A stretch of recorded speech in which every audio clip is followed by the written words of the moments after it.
Assalamualaikum warahmatullahi wabarakatuh. Apa kabar semuanya? Semoga hari ini selalu dalam keadaan sehat walafiat dan tetap semangat. Hari ini Ibu Guru akan melanjutkan pembahasan bab 3, yaitu materi tentang kelangkaan dan kebutuhan manusia.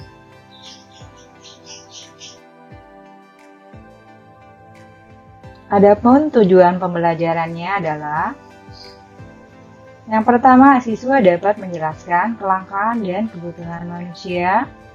Yang kedua, siswa dapat menyebutkan kebutuhan manusia.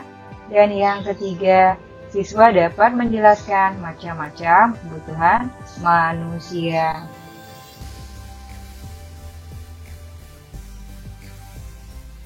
Manusia tidak mampu memenuhi kebutuhan tanpa melakukan interaksi dengan orang lain. Interaksi manusia dengan manusia lain menunjukkan bahwa manusia sebagai makhluk sosial yang selalu hidup bersama dan tidak dapat hidup sendiri dalam memenuhi kebutuhannya.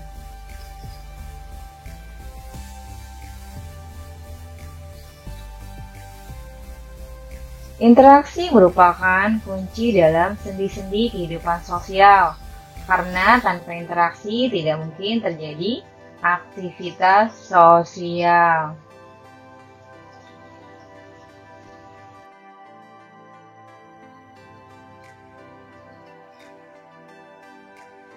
Interaksi sosial adalah hubungan sosial yang dinamis, baik menyangkut hubungan antara individu dan individu, antar individu dan kelompok, maupun antar kelompok dengan kelompok.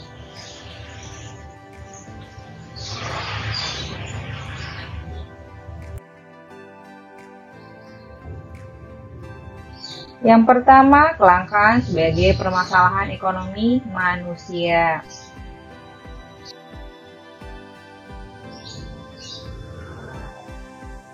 Kebutuhan manusia demikian banyak, sedangkan barang-barang dan jasa serta sumber-sumber alam lain jumlahnya terbatas atau langka.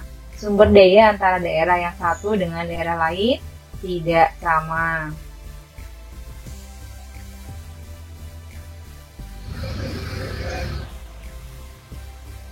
Kelangkaan sumber daya dibanding dengan kebutuhan manusia akan menyebabkan kurangnya atau tidak terpenuhinya sebagian atau seluruh kebutuhan untuk hidup.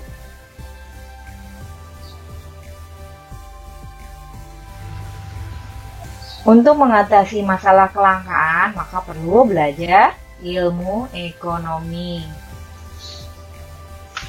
Ilmu ekonomi adalah ilmu pengetahuan sosial yang mempelajari tingkah laku manusia dalam memenuhi kebutuhan untuk mencapai kemakmuran.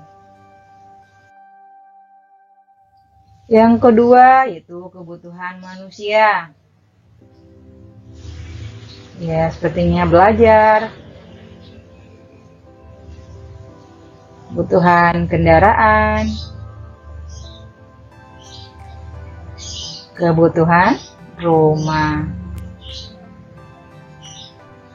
dan juga kebutuhan wisata atau rekreasi.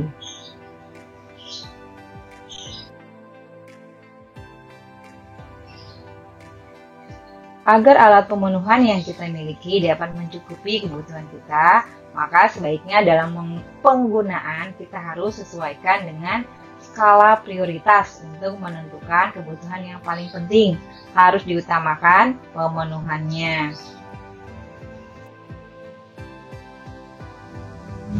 Macam-macam kebutuhan menurut identitasnya atau tingkatannya.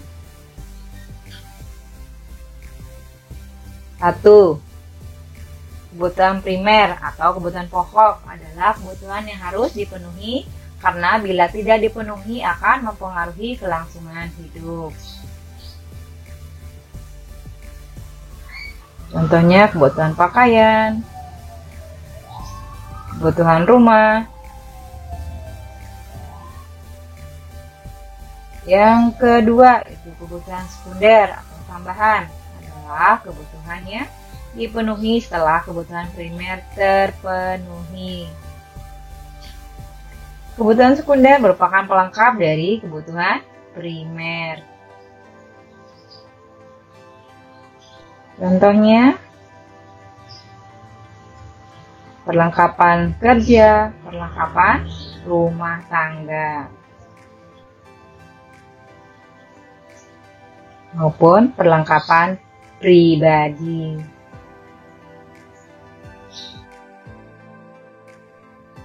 Yang ketiga yaitu kebutuhan tersier atau kebutuhan barang mewah adalah kebutuhannya dipenuhi setelah kebutuhan primer dan kebutuhan sekunder terpenuhi.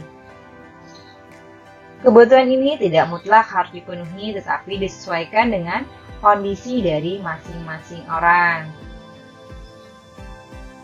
Contohnya mobil mewah, pesawat jet pribadi, rumah mega, dan lain sebagainya. Selanjutnya B, macam-macam kebutuhan menurut sifatnya. Macam-macam kebutuhan menurut sifatnya dapat dibedakan menjadi dua macam, yaitu kebutuhan jasmani dan kebutuhan rohani. Yang pertama, kebutuhan jasmani adalah kebutuhan yang bersifat memberi kepuasan pada badan atau jasmani. Yang kedua, yaitu kebutuhan rohani adalah kebutuhan yang dirasakan untuk kepentingan jiwa manusia.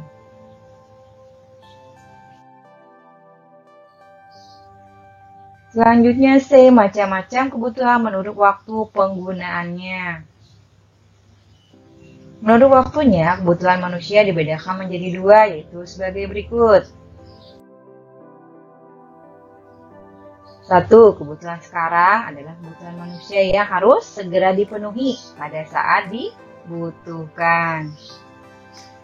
Apabila pemenuhan kebutuhan ini tidak dilakukan dengan segera, akan berakibat tidak baik terhadap kelangsungan hidupnya, yang termasuk kebutuhan sekarang antara lain,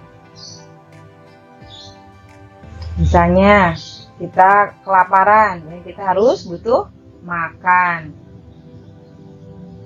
ya, atau kita haus, kita perlu minum air, ya, tapi tidak minum air seperti ini ya, langsung dari galon, tapi harus kita minum dengan air di gelas.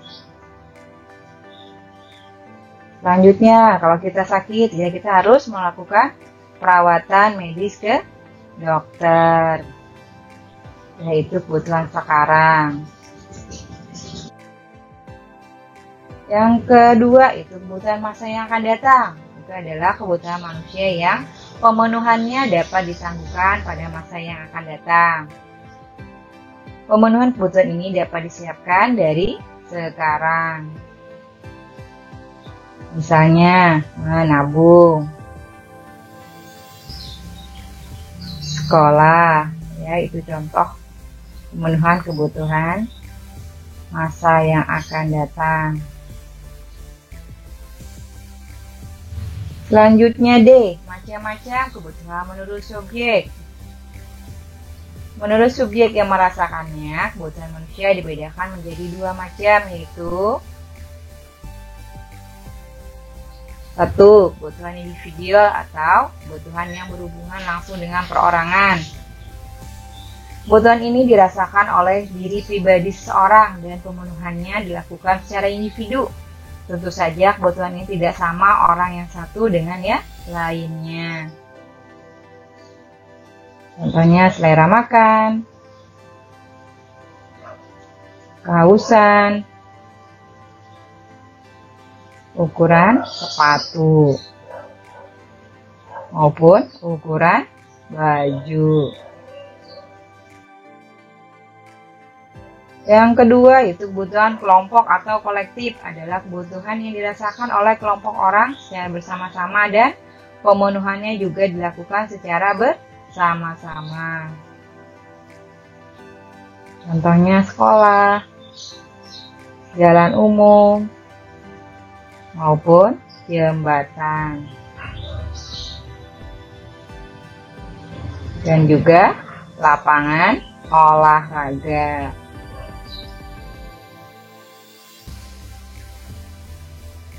Selanjutnya, kebutuhan manusia yang satu dengan yang lain berbeda ragam dan jumlahnya. Faktor-faktor yang mempengaruhinya antara lain: A. Jenis kelamin, B. Tingkat pendidikan, C. Lingkungan tempat tinggal, D. Kemajuan iptek, E. Tingkat pendapatan, F. Status sosial, G. Perbedaan selera. Ini kebutuhan manusia yang satu dengan yang lainnya berbeda. Demikianlah pembahasan Ibu Guru hari ini. Ibu Guru ucapkan terima kasih. Wassalamualaikum warahmatullahi wabarakatuh.